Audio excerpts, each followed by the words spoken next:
Hello, my name is Elena Rees, and I am one of the instructors and the language specialist here at iCape. And today we will be discussing the use of instructional technology in the writing classes. So one of the classes that I teach is the Freshman International Writing class for the international students. So we try to do a lot of individualized instruction in the class, and even though the objectives for the course are fairly similar to English 1, we still have to deal with slightly different issues when working with international students. So the first question in this lecture is, why would we even use the technology? So what is so important about the technology in the classroom with the international students? Well, as you have read in your article about the use of technology, there are a few applications that are especially beneficial. So as you can imagine, working with international students requires a lot more individualized attention than what you would see in the traditional domestic classroom. Why? Mostly because all the students are coming from such different environments and they have such different backgrounds that you never really know what kind of an issue you're going to encounter. So it's very difficult to separate the issues by categories and address them all together. So you would have to spend a lot more time working with international students than you potentially would with a traditional American native-speaking domestic student. So the first thing that technology does is it saves time.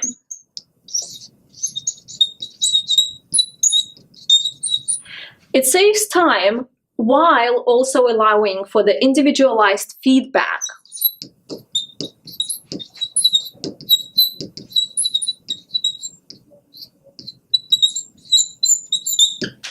So what happens? How do we achieve that through the instructional technology?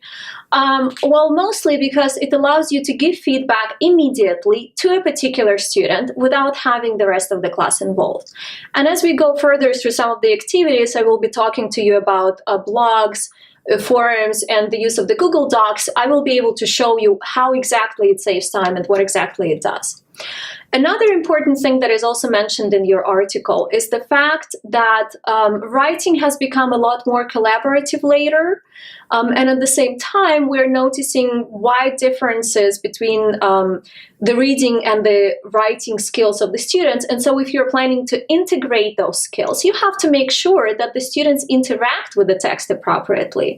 Well, so the third goal of using the instructional technology is to make sure that the students interact with the text.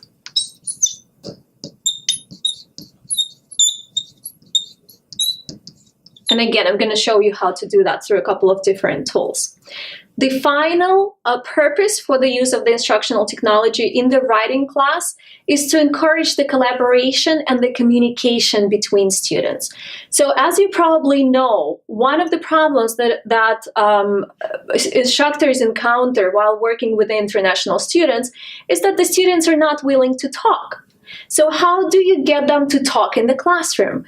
Well, the instructional technology also actually allows you to not get them to talk in the classroom because that might be uncomfortable for a lot of students, but still involve them in the discussion on different pieces, on different texts. So instructional technology encourages this involvement, this communication, this collaboration that some of the international students might lack.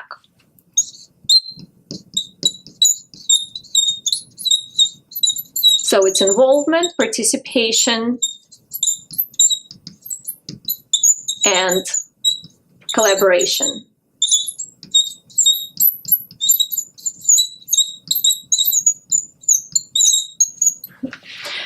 I will divide my lecture into two parts. In the first part, I will cover some of the aspects from the first two categories, and I will go way more into interacting with the text and touch a little bit on the collaboration. In the second part of my lecture, I will be talking mostly about collaboration and participation, and also just encouraging the students to explore their writing abilities. So the first thing that I wanted to talk to you about is the use of blogs. Okay, so on your course site, as you probably know, you can create an assignment that would encourage the students to write blogs. Why do we do that? Well, that's your opportunity to interact with the text and to encourage the students to interact with the text. One of the issues that we do have with the students is that we don't know whether they're reading our readings. And blogs is an excellent way to make sure to monitor whether the students are reading whatever is assigned to them outside of the classroom. So let me walk you through some of the steps on how to create one, and I will also show you how this can be used.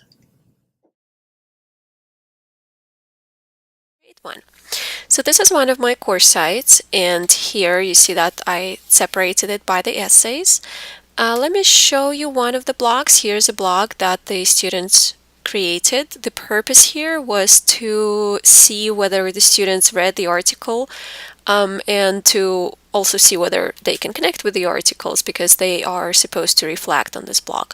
So if I click here, you can see these are the blogs from individual students, and you can look at one of them. Here the student is summarizing the article, and here is where the student reflects on it. Now, it is important to notice here that these blogs are not visible to other students. So obviously I can see all of them on this page as an instructor, but other students in the class cannot see blogs that are written by other students. The reason I did that is so that I would be able to see that the students did in fact read the articles and didn't just copy each other's summaries and reflections. And again, you can see that this is a fairly short summary, but a fairly good reflection. An interesting thing here is that I can actually comment on these blogs right here. So if I click on the comment, you can see here is my feedback on the summary that the student provided. So I'm going to give you a few seconds to look at it if you want. Okay. As you can see, I'm pointing out the plagiarism issue here. So this is a very convenient and easy way to point things like that out, and they also give some recommendation on how to make summaries and reflections more effective.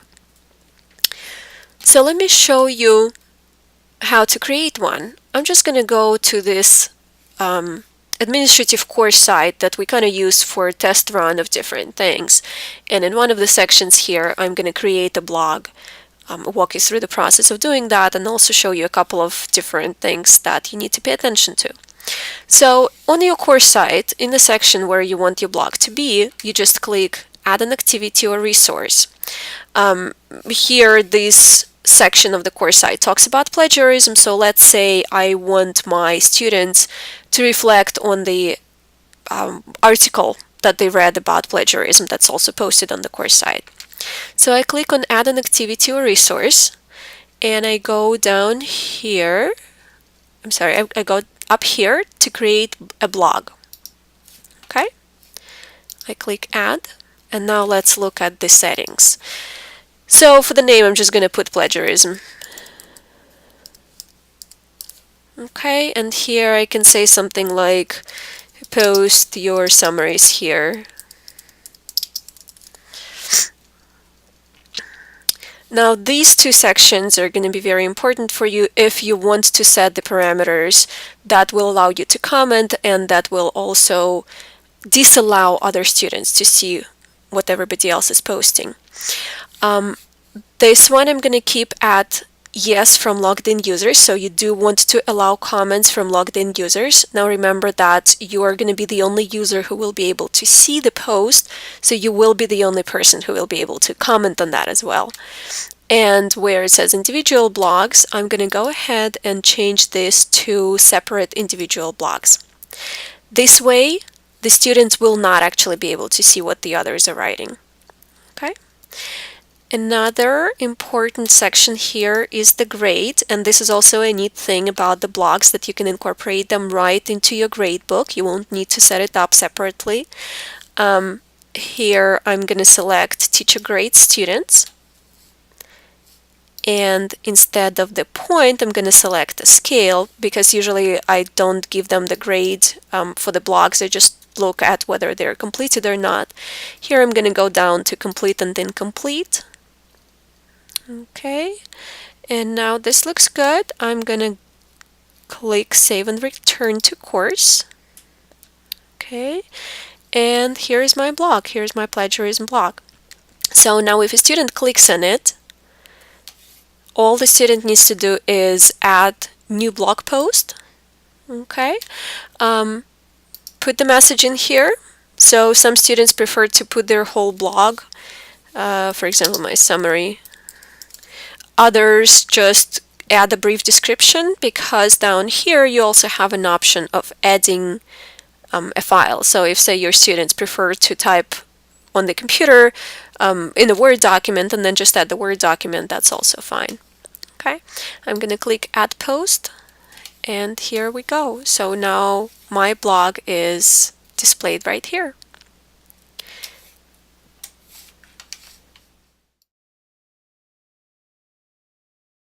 So now that you know how you can use blogs to encourage the students to write about the readings that you have, and obviously I haven't mentioned it before, but you can definitely use the blogs for any other assignments that you're creating for them. Now, another tool that I would like to talk to you about is the use of forums in your writing class. So this moves us more into collaboration, into the interaction between the students, because unlike blogs, forums allow the students to respond to each other's questions. So, and again, you can use it for different purposes. You can use it to assess whether they read and understood the reading. You can assess whether they can reflect on the ideas in the readings, and so on. But most importantly, you involve students in a conversation. So let me show you how to do that. Okay, so let me show you what the forums look like and how to create one. Again, this is one of my course sites, and here the students were asked to reflect on short stories weekly. So here you can see I have the story, the blog with the summary and reflection, and also the forum where the students interact with each other and answer the question that I posed. So if I go to this forum right here as an example, here you can see all the students' responses, and up here, up here is the question that I posted for the discussion. So in this forum, the students were just asked to respond to my question. I was not requiring them to post the response to each other's question. However, you can definitely set it up in a way that would also encourage them to respond to each other. I'm just going to go ahead and show you one example of the response. So here's the original forum response from one of the students. Okay, and what's interesting here is that another student read it, and he actually felt compelled to go back and reread a part of the story again, because this response prompted him to start looking at the story under a different light. So this is why I feel like this activity is very important. When you encourage the students especially to read each other's responses, they are definitely going to be likely to think about the reading more deeply and evaluate it in a different way.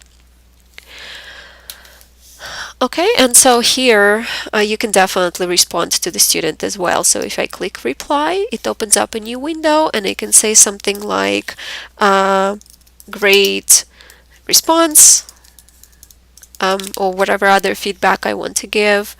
I can click post to forum, and so here we go. Now my response is here as well. Okay, so let me show you how to create one. Again, I'm going to go to my dummy website, course site, and again I'm going to click on add an activity or resource to this area where we are discussing plagiarism. Okay, and now this time I'm going to click on forum. So I add the forum. The forum name is going to be again plagiarism. Okay, and in the description I'm going to post a question: have you ever plagiarist. Plagiarist. Great. Now, here's a few options that you can also consider. If you just want each student to respond to this question and not necessarily interact with each other, the best thing that you should do here, that you can do here, is change it to a single simple discussion. This way the students are not going to be confused as to whether they're responding to each other or just posting a new discussion every time.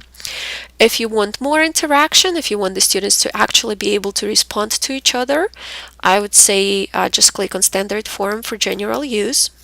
Okay. Now here you can limit the word count.